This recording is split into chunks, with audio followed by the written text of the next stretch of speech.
I'm running my mouth. We are joined. Daniel Lazare, the man himself.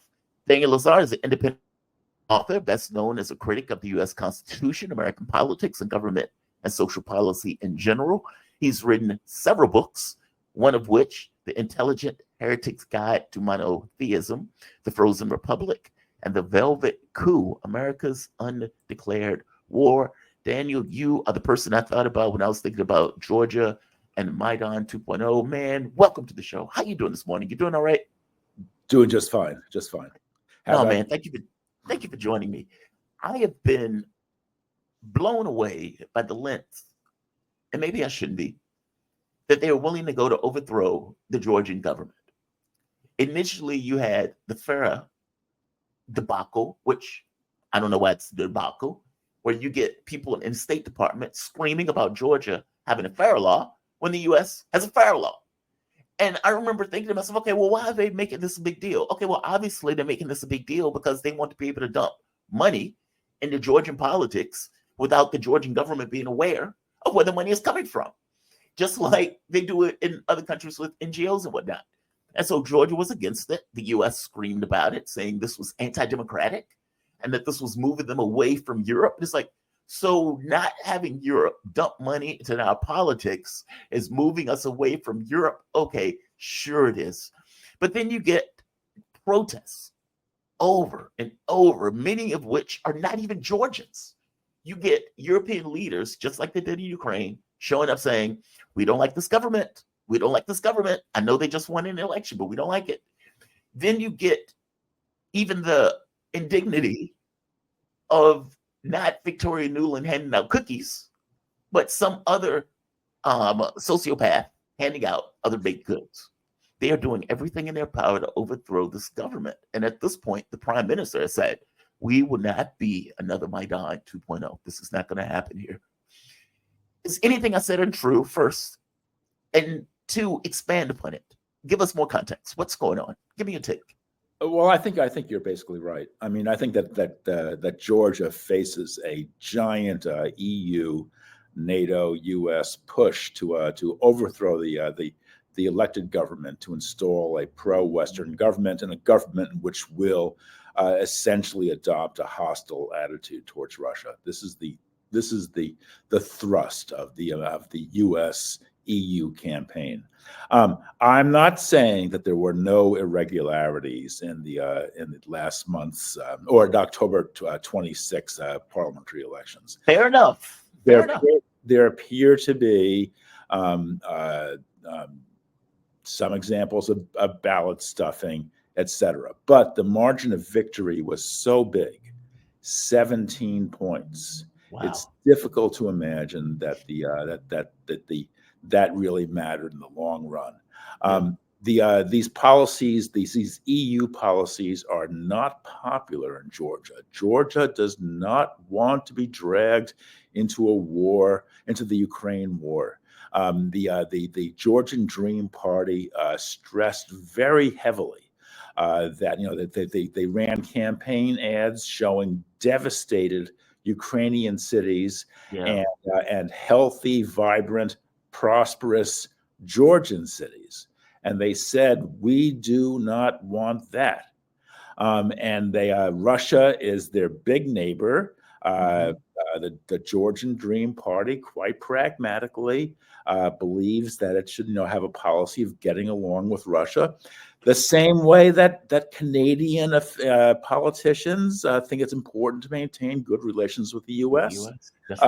I mean, this is just a fact of life. If you're Belgium living next to France, then you've got to get along with France. That's the way the world works. And if you're Canada and if you're Georgia, you've got to get along with your giant neighbor to the north. So this is the equivalent of what if Russia was pushing Canada to adopt a hostile policy towards the U.S. Right. And was fomenting street riots in Montreal and Toronto, and pushing to overthrow the Canadian government. We would say that Canada is an independent country, and if they wanted to raise a military on the U.S. border And if they wanted to put in intelligence officials and missiles and guns and bullets and threaten the U.S., well, Canada's an independent country. Canada can do whatever it wants. Clearly, that's what the U.S. would say. Clearly, exactly what the U.S. would say, what Washington would say, just as Joe Biden said he would never, ever pardon his son. So that is exactly how we would take such assurances. So Georgia is torn, and the EU is fomenting a revolution. The interesting thing about Georgia is that Georgia has this huge, overblown NGO sector. NGO is non-governmental organizations, foreign-funded non-governmental organizations. They have completely distorted economic and political life because they pay salaries far in excess of what most other employers in Georgia can pay. So if you're a college graduate, your goal is to get a job with a foreign-funded NGO. And you then adopt that foreign-funded NGO's political outlook. This is quite clear, and the presence, the sector is huge. The salaries they pay are huge, and the influence they wield in a city like Tbilisi is huge. So again, it's as if Russia, bought out all the major newspapers and et cetera, and think tanks and charitable organizations in Toronto and Montreal, and created a huge pro-Russian sector. I'm not trying to portray Russia as, in some way, totally benign, totally democratic society. That's not my point. No. But this war in the Ukraine is a disaster. The so-called International War Party, which is behind it, is facing defeat.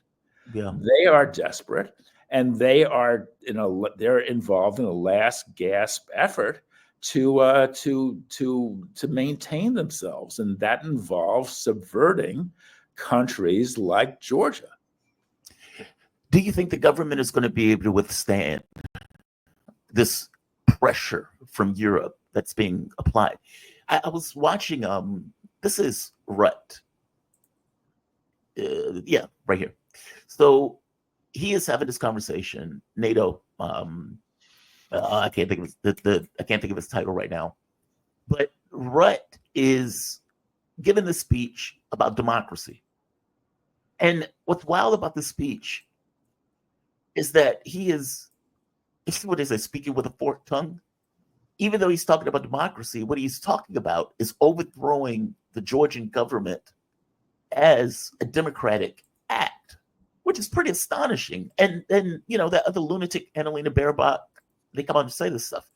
Right here, this moment is that all allies are making clear that any actions that undermine the democracy in Georgia, or to take democracy further, also on its road to more EU and NATO integration, Euro-Atlantic integration, so to say, that they really urge the Georgian government to stay on the path they decided a couple of years ago to be active on and not to retreat. Do they understand that the very act of, meaning what they're doing is an antithesis to any notion of democratic order? And that the pressure that they're putting on Georgia is more of a reason the government be skeptical of the European Union? Meaning, even though he's saying, hey, being part of the European Union is democracy. That's what democracy is. By the same token, what they're doing is the antithesis of democracy. Meaning they're not trying to give Georgia an honest choice, where Georgia says, yes, we want to be part of Europe, and we're going to make votes, and we're going to move toward. It's not that. They're effectively saying, hey, the European Union is democracy, and so you should be a part of that democracy, even if we need to overthrow you to make you a part of that, quote unquote, democracy. Everything that they're doing is legitimizing the very acts of the government, whether it's the FARA, thing, whether it's bringing out the cops to crack the heads of protesters. I mean, these guys are out there setting Parliament on fire, for God's sake. And you get Europe coming out with the same playbook that they did for Ukraine. These are just peaceful protesters. They're holding lilies, and they're holding lilies as they're getting beat by cops. And even when they get beat by cops, they still raise their hand up with the lily. I mean, this is nonsense. Give me your take on that. I mean, certainly they know that they're taking this. Certainly they know they're trying to overthrow the government, regardless of what they're saying, right? Yeah, well, it's smacks of January 6th. Yeah, exactly. I mean, I think what we're seeing in Georgia is a giant January 6th. Yeah. It's completely, and Rutte is the head of NATO. And Yes. NATO is a war machine. I just can't think of his exact title, but yeah. And this is he's general director, I believe. And this is completely that pursuing a very aggressive policy. But what's very important to bear in mind is that policy is failing. The NATO strategy is in tatters. Yeah. The war, they're losing the war in the Ukraine, which they provoked. They have a disaster in the Middle East. The U.S. is backing the jihadists who are trying to overthrow the Syrian government. Yeah. I mean, these people are engaged in a series of highly provocative, highly dangerous military operations all over the world, and they're not going well. And there's a huge popular resistance to these policies. Now, that the resistance takes a form I don't especially like. I'm not a fan of Donald Trump. I'm not a fan of Viktor Orban in Hungary, obviously. But is there another form that it could take, though? I mean, look, I get it, man. I'm not for some of these guys are not the most cuddly in the world. I guess my thing is, though, aren't they like I always say, we create our monsters? Isn't this that? Look, it's highly ironic that this anti-NATO movement is dominated by the ultra-right. It is very weird. As a Marxist, I am completely, I'm totally horrified. I'm not completely surprised, because when you have the left, as thoroughly expunged as it has been since 1989 to 91, it's kind of predictable that these anti-war sentiments would migrate to the far right, and that's what we're seeing. And we're seeing, these ultra nationalists pick up this banner, this anti-war banner. So I don't support Trump. I don't support Viktor Orban, and I don't support Birgina Ivanishvili, the head of the Georgian Dream Party in Georgia. Mm-hmm. But nonetheless, I understand that the people there don't want to be dragged into a war, and especially a losing war. They don't want to see their countries destroyed.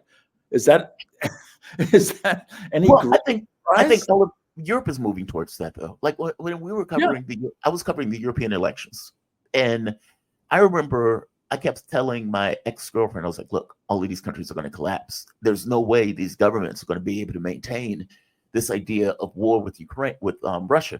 And I said, more to the point, even if they take the propaganda, I mean, even if they think Russia was fully responsible, it was fully unprovoked, people don't tend to take on difficulties and hardship for something else. And at a certain point, they're going to say, okay, all of this money is going, I'm taking cold showers, our energy production is going down, we are being deindustrialized. They're not going to want to accept that. And I know Annalena Baerbock will come on and say, well, I don't really care what Germans think. This is the direction we're going to go, even if they have to suffer hardship. Okay, well, she's not suffering hardship. They are. Like, it's pretty outrageous. The French government has just collapsed. Now, this was this canard that Macron had put up, where initially during the elections, the Renaissance Party, I believe, came in third, Macron's party.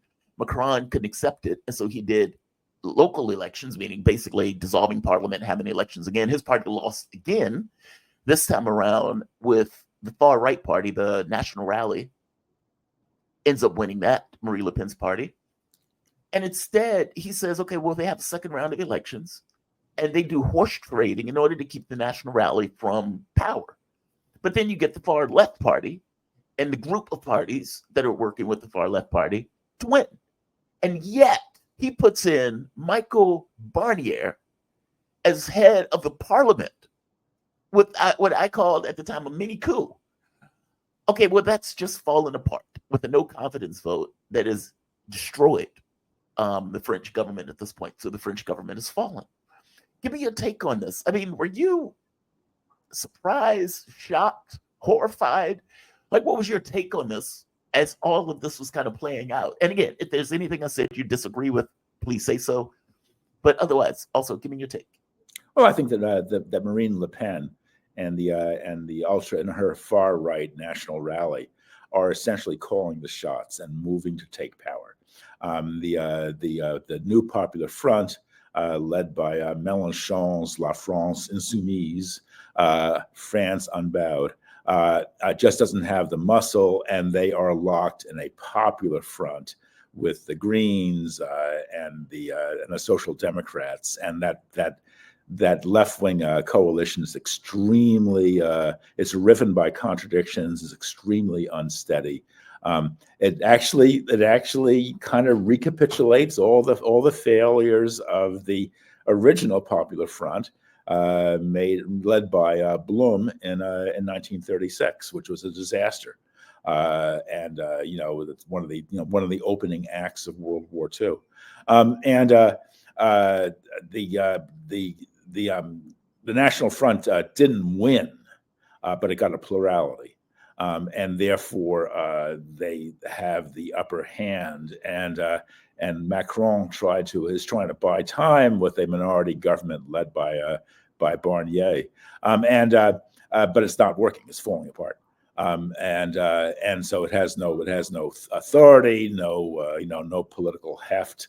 So therefore, it's just collapsed, and no one knows what's going to happen. But it appears that the result will be further momentum and a further shift in Le Pen's favor, and certainly the election of Trump favors that. I mean, this whole neoliberal program, this whole super powerful neoliberal edifice, which has essentially ruled for the last 40 years.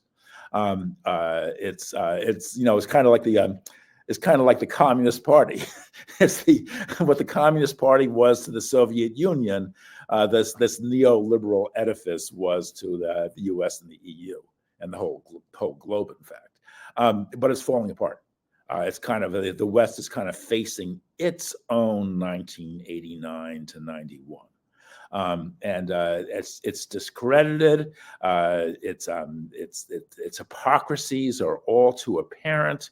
No one believes it. It's failing, obviously. I mean, most particularly in the Ukraine and the Middle East, economically. I think a crash is on the way, in my humble opinion, and people are running for the exits. That's it.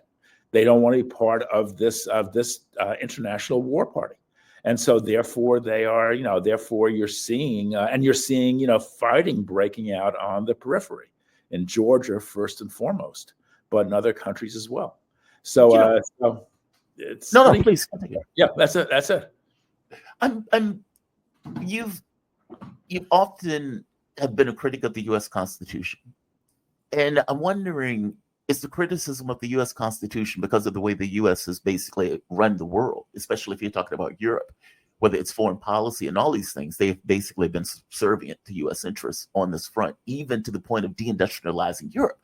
I mean, Angela Merkel apparently put in her book that the U.S. didn't seem to mind to undercut those economies in Europe, meaning we don't care that you're allies, you're still enemies from the standpoint of economic expansion.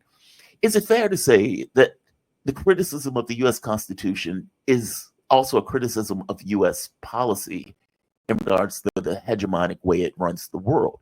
Like, meaning, is because as we're seeing, it's a neoliberal economic order that seems to be collapsing, not just in the U.S., but also in Europe. Is the criticism can it be fair to say it's not limited to just the U.S. Constitution? It's the way the West as a whole run the world. It doesn't make sense. Like, it's not necessarily isolated to the U.S. The criticism really can be applied to all of the West in the way that it has a certain amount of hegemonic control over the globe that seems to be eroding. Give me your thoughts. Yeah, I mean, the problem with the U.S. Constitution is it's extremely first of all, it's extremely old and extremely undemocratic. It does not reflect the will of the people. It's it dates from 1787. I mean, it's a document. It's a slave owner's document. It's closer in spirit to the Holy Roman Empire, which was still in existence when the Constitution was created, than to a modern democracy. We have the Electoral College, which greatly exaggerates the power of lily-white rural states like Wyoming, and penalizes multiracial giants like California.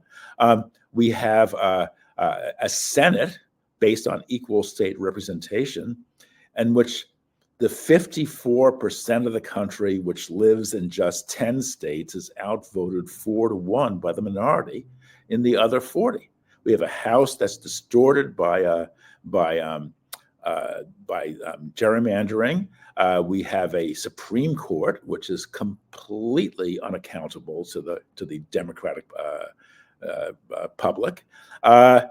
I guess that pretty much takes care of it. So it's a monstrosity. It's an 18th century monstrosity, which is increasingly undemocratic, does not reflect the will of the people, the American, and society is falling apart as a consequence. I mean, I don't care how good a driver you are. If your car is falling apart, you're going to have an accident on the highway. It'll be very dangerous. And just to interrupt, I'm sorry. I guess my point is that criticism, though, is it fair to say that criticism on some level can be applied to the West as a whole? Yes. Like, meaning, is that a criticism of neoliberalism? I know you're going to the specifics of the government. I accept that. Fair enough. And I even agree with you on all of that. I guess my thought, though, is it seems that the West has lumped itself into one thing. And that one thing seems to be falling apart. And I guess I'm saying, can criticism also be applied to the whole, not just one of the parts, if that makes sense? Yes. I mean, America runs the world. American politics, therefore, dominate global politics. American law dominates international law. So you have this rickety, old, undemocratic structure, and it promotes an undemocratic global structure, and it prevents the American people from seeing what's really being done in their name. So and these wars are not going well for the American working class. The American working class has been reeling for the last 30 or 40 years, but yet they have no democratic opportunity to debate these policies, essentially, because government is in the hands of these grotesque Washington neocon elites. So yeah, I mean, it's all of a piece. The world is crying out for democracy. Americans are crying out for democracy, and they're not getting it.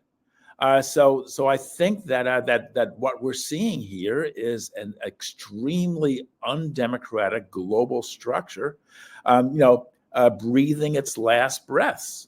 It's in deep trouble, and I think that what we're seeing in Georgia is a manifestation of that. Dang, I'm curious on something else. What happens now in France? I'm sorry to bounce back to France, but now that the government has collapsed, now what? So what structure are they're going to cobble together in order to keep going? As you pointed out, Macron, because look, this was a canard. I remember when I was at work when this took place, and I was like, this is a coup. And my boss thought it was funny because he was like, well, hey, man, I told you Macron was going to find a way to play one against the other in order to keep them apart. Okay, well, that's fallen apart. So I guess the question is now what? What does France do now? Well, I think what's happening is that Macron is going to make a deal with Le Pen. Man, like And they have done everything in their power to keep power out of Le Pen's hands and out of the party's hands. what's ironic is the New Popular Front had made an electoral deal with Macron to a non-compete deal, essentially, where they would not challenge certain districts where Macron's party was strong. And so as a result, they expected that Macron would be on their side. This is very, very naive, and Léon Blum made the same mistakes in 1936. Yeah. But ironically, we're going to see Macron gravitate to the Le Pen camp, and he's going to enter into a deal with Le Pen. I think that's really quite clear, and that the New Popular Front is tripping over its own feet. Wow, that is astonishing. I mean, and the reason I said it's astonishing, the audience may not necessarily pay attention to French politics, but keeping the Popular Front, or let's say the National Rally, out of politics has been what they've done for the last 40 years, give or take, since the war.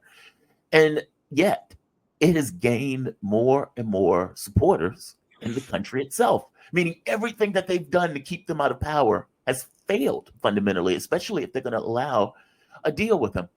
So how is this deal going to... It's the same with Trump, by the way. I mean, everything that Democrats did to keep Trump out of power made Trump stronger. That's why the Democrats are so perplexed now. They're afraid that every time they open their mouth, Trump will gain strength. So so they're just like this, keeping their big trap shut. And the same thing is true in France. All the what is this going to mean for French politics? What does this mean for the war? I mean, Macron has been part of the war party. The National Rally has been more skeptical of this, which on some level gives you this kind of context of what the French people are thinking in this case. What happens now from your point of view? Is this going to change how French engages in the war? I mean, Macron has gotten to the point of saying we need to send French troops into Ukraine, which is outrageous. So how is this going to change the politics of France in regards to either foreign policy or the war?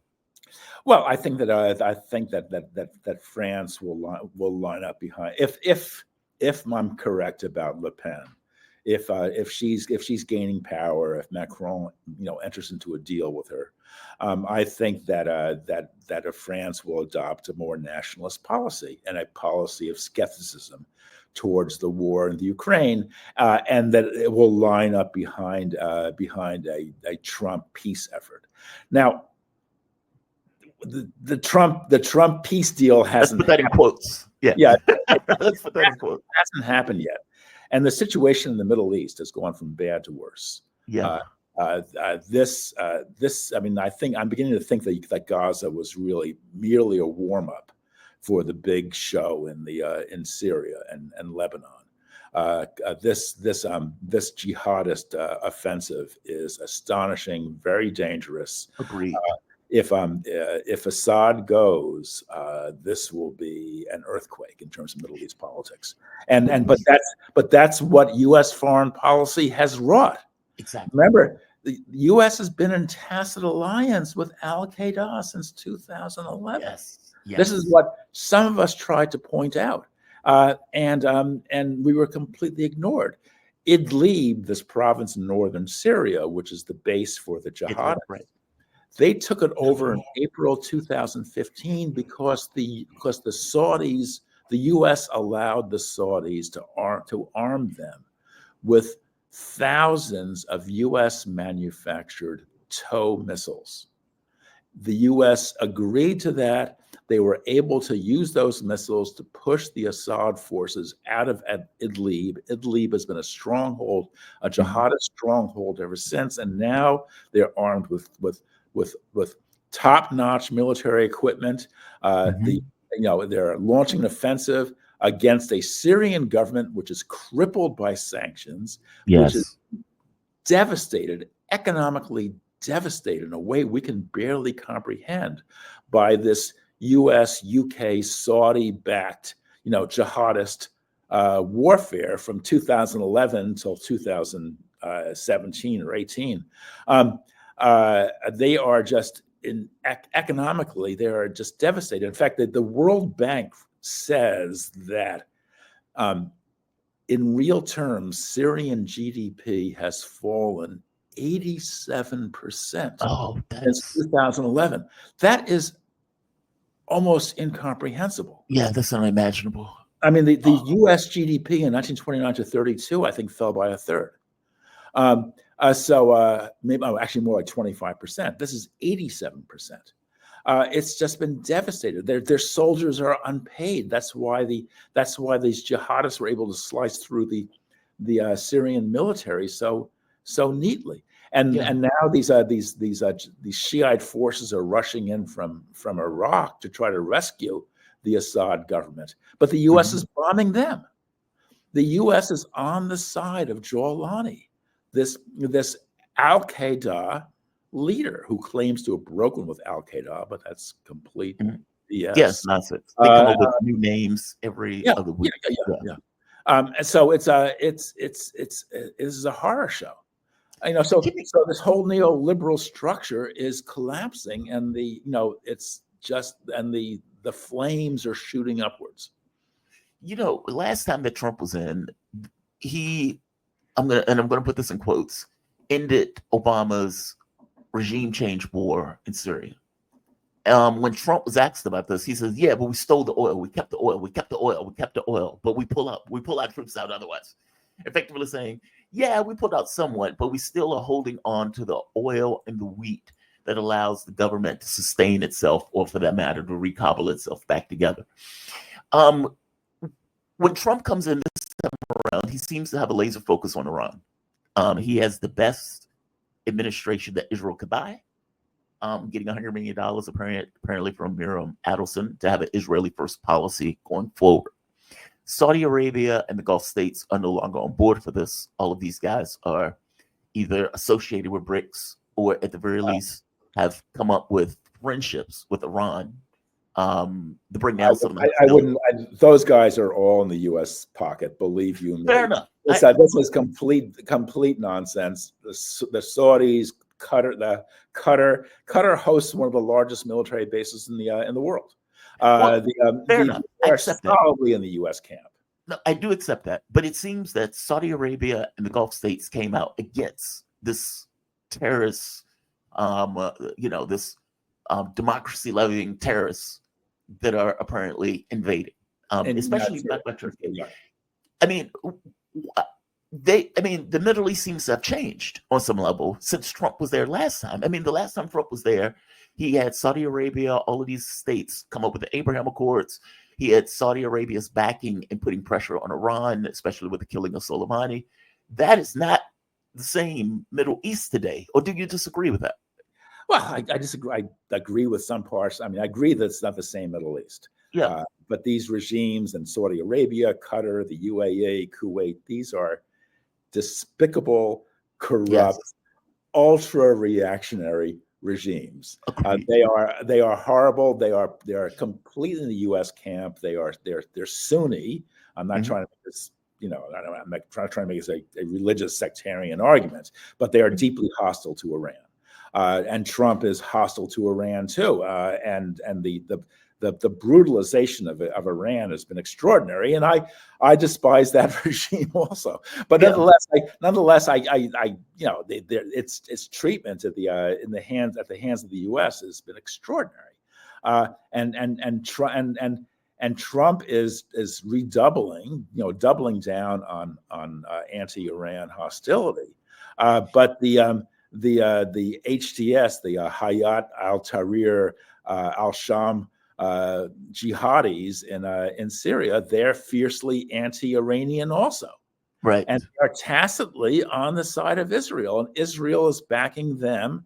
Yes. I mean, it is a giant cluster. You know what? It is just a mess, and everything the U.S. is doing is adding to the chaos in that region. And this is filled with millions of people who don't want war any more than people in Georgia do. Yeah. And the U.S. is essentially promoting a pro-war policy. Now, Now, I don't know what Trump will do. Yeah. I mean, it's his world. We're all just living in it. So I don't know what he's going to do. But he's facing a giant mess of his own making. Yeah. Well, wait, you said of his own making. Well, But he again, said, the pulling out of the 2015 nuclear accord with Iran was oh, yes. a horror, and doubling down on sanctions, killing Soleimani. These are acts of brutal aggression, Yeah. and it's left Iran crippled, and therefore Iran's enemies are taking advantage. And first and foremost among them is HTS, this neo Al Qaeda force, which is now advancing in Syria. Well, I mean, from my understanding, they are democracy-loving terrorists. That's the way they've been described, or the way Erdogan described them, as the Syrian people. When he had the conversation with Putin, he made this point of saying that these were Assad needs to listen to the Syrian people. And it's like, dude, I just watched one of those quote-unquote Syrian people chop the head off of a child. And we are aligning with people who are effectively doing this, running havoc over the Middle East. Do you see any sort of resolution to this at all? I mean, whether it's in Georgia, whether it's in the Middle East, I mean, I know it's early in all of this. Apparently, Iran is talking about sending in troops. Like you said, troops were coming in from Iraq, which we were bombing and attacking. We were doing bombing runs, basically Air Force for Al Qaeda. Do you see this resolving? I mean, and let me ask this question in a different way. I strongly believe that all of this stuff is a global war that has been unacknowledged. All of these wars seem to be coming from the same place and seem to be coming on some level of the same ends of maintaining some level of control that they seem to be losing control of. How do you see this? Do you see this as the birth of a new world, where this kind of multipolarity that the U.S. is fighting against is what is trying to come into some level of existence in this chaos? It's a way of trying to keep that from happening. How do you frame all of these events that are taking place around the globe right now? Well, yes, in a certain sense, the U.S. is trying to forestall chaos. In a certain sense, but however, everything it does just furthers that chaos. The structure is falling apart. It's completely falling apart. I mean, in the Middle East, we've seen I mean, first of all, we've seen the horrendous, vicious, and unbelievably stupid October 7th operation by Hamas, which has led to the eradication of Hamas, essentially, and unparalleled devastation raining down on the heads of the 2.4 million residents of Gaza. But now we've seen the war extend to Lebanon. We've seen the decapitation of Hezbollah, and now we're seeing the follow-up, where these Sunni terrorists take advantage of Hezbollah's weakness. Hezbollah is Shiite, by the way, and are now advancing through Syria. The Assad dynasty. I don't defend the Assad dynasty, but the Assad dynasty has at least maintained a certain level of secular interreligious comity, which is very, very important, because I believe in that very, very strongly. And of course, Al Jolani, the head of HTS, is determined to destroy that. Well, real quick, Al Jolani is the one that the New York Times did that piece on, right? That we were paying as a warlord. Yeah, the U.S. has been on the side of these forces since 2011. I mean, in 2011, Hillary Clinton convened a Friends of Syria conference that was attended by the Saudis and others, and they decided to start supplying arms to the rebel forces, and they used the Muslim Brotherhood as a conduit. And the Muslim Brotherhood includes Hamas. Hamas was on the side of the rebels. Right. I mean, it's unbelievable. And Yeah. so now these rebels are advancing on the Assad government. So the U.S. has just sown chaos. Now, I don't want to make it out that the U.S. is this completely all-powerful force that just pushes a button and entire countries collapse. I mean, the MENA, the Middle East and North Africa, has tons and tons of problems of its own. Of course. This region is in deep trouble. It really isn't, it really is one of the most trouble-plagued regions of the world due to, for a lot of reasons. But we can't neglect the fact that that it suffers from a long reactionary religious oppression that is has just been crippling, absolutely devastating.